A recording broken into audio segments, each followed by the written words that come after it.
ক্যারিবীয় অঞ্চলে কূটনৈতিক ও রাজনৈতিক আবহাওয়া ক্রমশ বৈরী হচ্ছে। ভেনেজুয়েলার প্রেসিডেন্ট নিকোলাস মাদুরো জানিয়েছেন, যুক্তরাষ্ট্রের সম্ভাব্য সামরিক আগ্রাসন রুখতে তিনি জরুরি অবস্থা ঘোষণা করতে প্রস্তুত। টেলিভিশনে দেয়া এক ভাষণে প্রেসিডেন্ট নিকোলাস মাদুরো বলেন, এই মুহূর্ত থেকে সাংবিধানিক প্রক্রিয়া শুরু হয়ে গেছে। যদি যুক্তরাষ্ট্র ভেনেজুয়েলায় সামরিক হামলা চালায়, তাহলে জনগণের শান্তি ও স্থিতিশীলতা রক্ষার জন্য জরুরি অবস্থা ঘোষণা করব।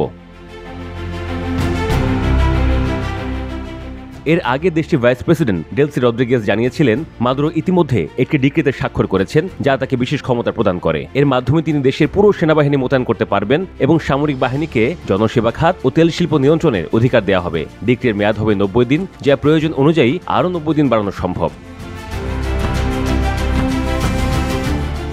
সম্প্রতি ডোনাল্ড ট্রাম্প প্রশাসন কারাকাসের উপর কড়া চাপ বাড়িয়েছে। এর আগে ভেনেজুয়েলার নৌকাগুলোকে লক্ষ্য করে মার্কিন বিমান হামলা চালানো হয় এবং এতে কমপক্ষে 17 জন নিহত হন। যদিও ওয়াশিংটন দাবি করছে, ওসব অভিযানের লক্ষ্য ছিল লাতিন আমেরিকার মাদক চক্র দমন। সম্প্রতি যুক্তরাষ্ট্র ও ক্যারিবিয়ান সাগরে 8টি যুদ্ধজাহাজ, 8টি পারমাণবিক সাবমেরিন এবং F-35 স্টেলথ যুদ্ধবিমান মোতায়েন করেছে। ফলে ওই অঞ্চলে মার্কিন নৌবাহিনী অন্যতম বৃহত্তম মোতায়েন বলে মনে করা হচ্ছে। ভেনেজুয়েলাও কিন্তু সমস্যাতে সজ্জিত হচ্ছে। ট্যাঙ্ক, ভারী ও মাঝারি ওজনের কামান, স্বল্প ও মাঝারি পাল্লার আকাশ প্রতিরক্ষা ব্যবস্থা, বিশেষ বাহিনী মোতায়েন হচ্ছে দেশ জুড়ে। আর কদিন ধরে তো প্রচার হচ্ছেই যে ভেনেজুয়েলায় বয়স্ক নাগরিক ও সাধারণ মানুষরা অস্ত্র হাতে খোলা রাস্তায় সামরিক প্রশিক্ষণ দিচ্ছেন। প্রশিক্ষণ কার্যক্রমে ট্যাঙ্ক, রাশিয়ার উৎপাদিত রাইফেলের উপস্থিতি দেখা গেছে, তবে সেগুলো লোড করা নেই। এছাড়া রয়েছে নির্দেশনামূলক পোস্টার। একজন সৈন্য লাউডস্পিকারে একটি ছোট দলকে নির্দেশ দিচ্ছেন। তিনি বলছেন, গুরুত্বপূর্ণ বিষয় হলো অস্ত্রগুলোর সঙ্গে পরিচিত হওয়া।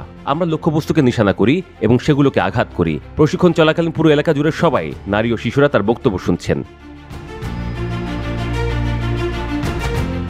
বয়স্ক নাগরিক ও সাধারণ মানুষরা অস্ত্র হাতে খোলা রাস্তায় নিচ্ছেন প্রশিক্ষণ। আদতে বয়স্ক নাগরিক ও সাধারণ মানুষদের নিয়ে গঠিত ন্যাশনাল বলিভারিয়ান মিলিশিয়া বাহিনীকে আবার সক্রিয় করেছে বর্তমান প্রেসিডেন্ট নিকোলাস মাদুরো। প্রয়াত প্রেসিডেন্ট হুগো শাভেজ 2009 সালে এই বাহিনী তৈরি করেছিলেন।